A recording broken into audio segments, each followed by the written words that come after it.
मेरी दूसरी शादी थी। पूरा शहर जश्न मना रहा था।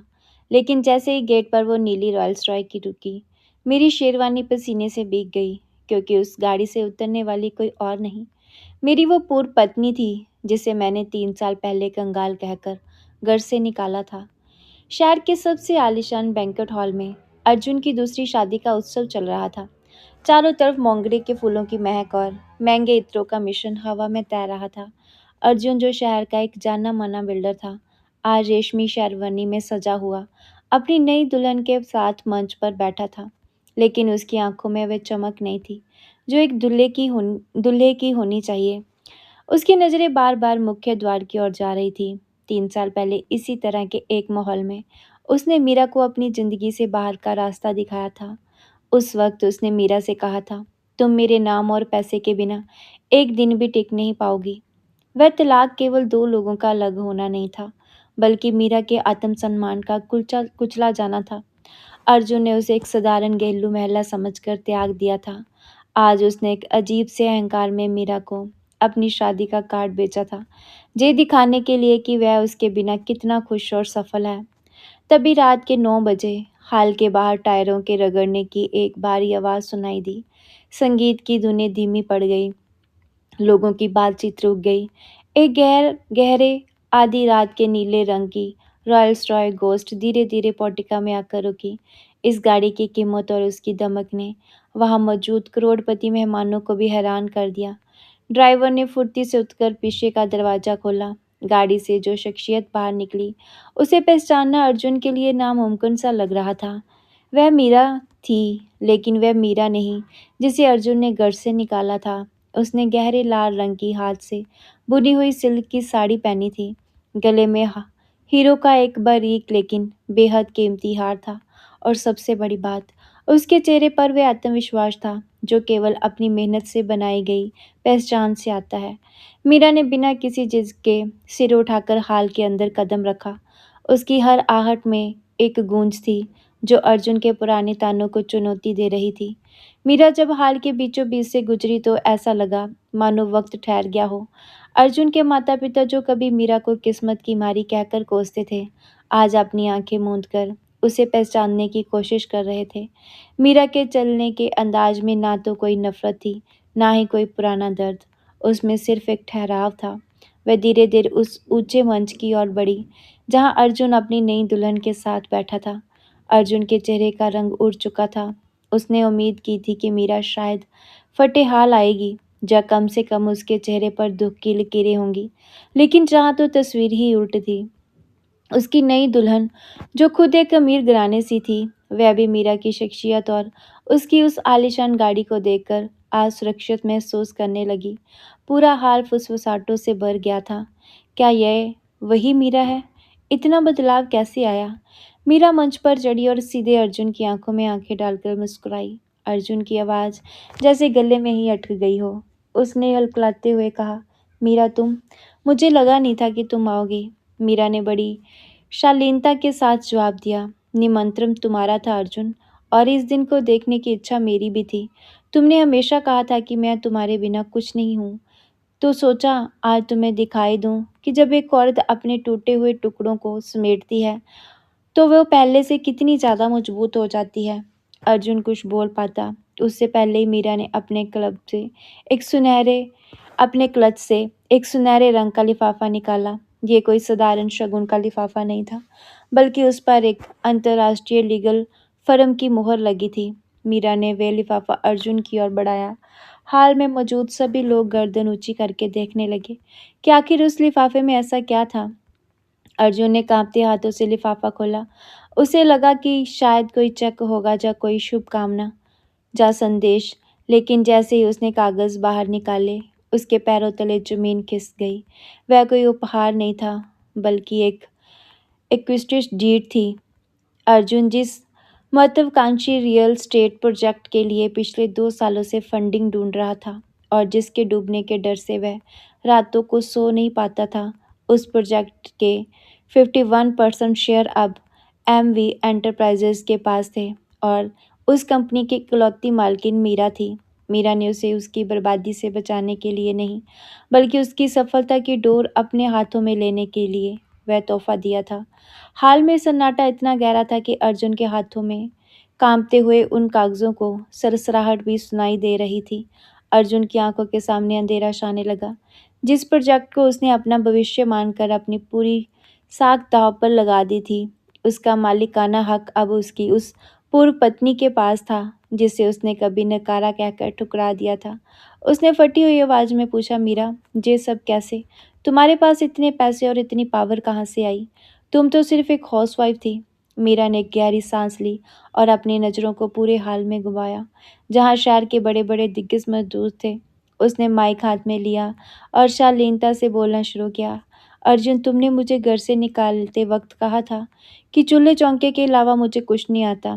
तुमने सही कहा था, मुझे खाना बनाना आता था, लेकिन तुमने कभी ये नहीं देखा कि मैं उस खाने के पीछे के विज्ञान और मैनेजमेंट को भी समझती थी। जब तुमने मुझे छोड़ा तो मेरे पास दो ही रास्ते थे, जहाँ तो मैं अपनी किस्मत को कोसती रहूं, या फिर उसी हुनर को अपनी ताकत बनाती जिसे तुम तुच्छ समझते थे। मीरा ने आगे बताया कैसे उसने एक छोटे से टिफ़िन सर्विस से शुरुआत की थी, जो देखते ही देखते एक ऑर्गेनिक फूड चेन और फिर एक multi million dollar agrotech company में बदल गई। उसने अपनी रातों की नींद और अपने आंसुओं को निवेश में बदल दिया। उसने बताया कि कैसे उसने पिछले 3 सालों में चुपचाप अर्जुन की कंपनी के गिरते हुए ग्राफ पर नज़र रखी थी। तब अर्जुन अपनी दूसरी शादी की तैयारियां और फिजूल खर्ची में व्यस्त था। तब मीरा उसकी कंपनी के उन कर्जदारों से मिल रही थी, जिन्हें अर्जुन ने भुगतान नहीं किया था। ये तोहफा अर्जुन तुम्हारी बर्बादी का जश्न नहीं है, मीरा ने शांत स्वर में कहा, बल्कि ये एक सबक है। तुमने मुझे एक बोझ समझकर फेंका था, लेकिन आज वही बोझ तुम्हारी पूरी सल्तनत को ढहने से बचाए हुए है। आज से तुम्हारी कंपनी की बोर्ड मीटिंग्स में सबसे ऊपर वाली कुर्सी मेरी होगी। अर्जुन की नई पत्नी और उसके माता-पिता के चेहरे सफ़ेद पड़ चुके थे। जिसे दबदबे को दिखाने के लिए अर्जुन ने ये शादी रची थी, वह दबदबा अब पूरी तरह से मीरा के कदमों में सिमट चुका था। मेहमानों की फुसफुसाहट अब तारीफों में बदल रही थी, लेकिन वह तारीफ अर्जुन के लिए नहीं, मीरा के संघर्ष के लिए थी। मीरा की बातों ने उस आलीशान हाल की चकाचौंध को एक कड़वे सच में बदल दिया था। शादी का जो मंडप थोड़ी देर पहले खुशियों का केंद्र था, अब वह एक अदालत की तरह लगने लगा। यहाँ अर्जुन अपने ही किए का न्याय देख रहा था।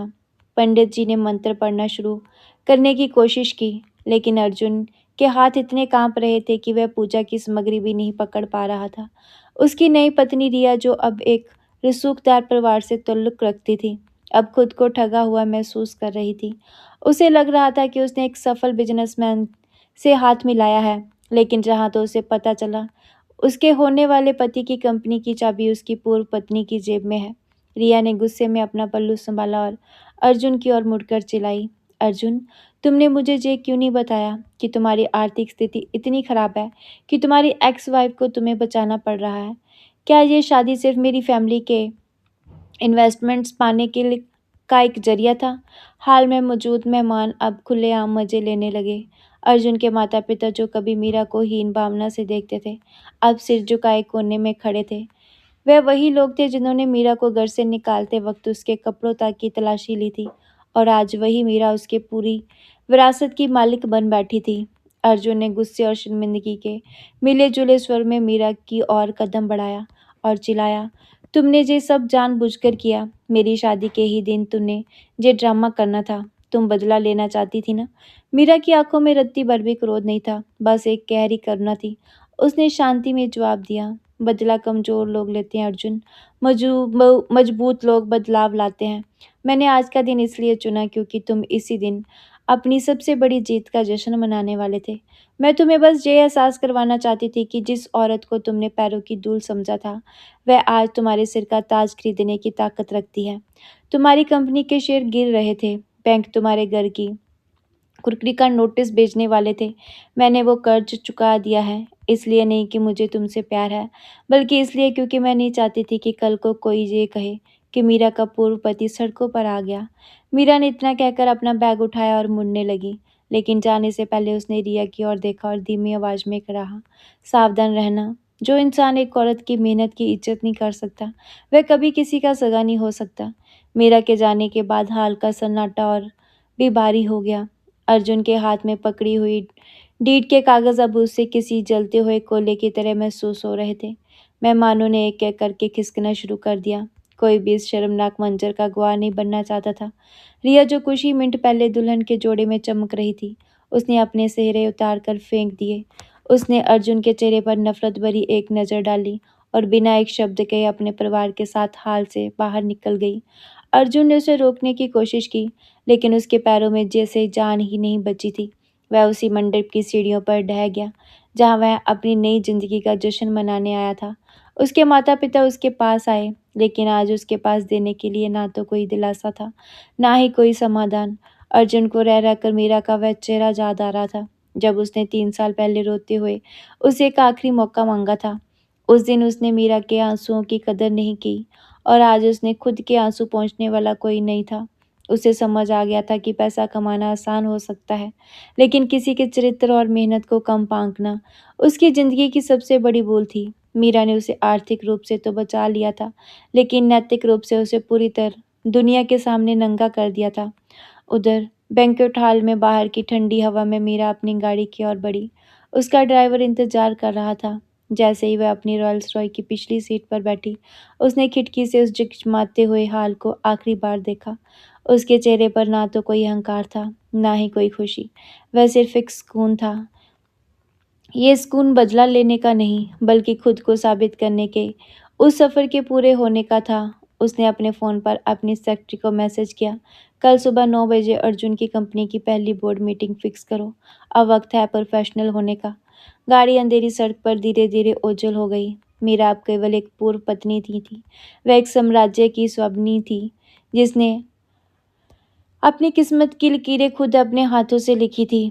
उसने ये साबित कर दिया कि जब एक औरत का स्वाभिमान जागता है तो वह न केवल अपनी दुनिया बदलती है, बल्कि उन लोगों की दुनिया को भी हिलाकर रख देती है, जिन्होंने उसे कभी कमज़ोर समझा था।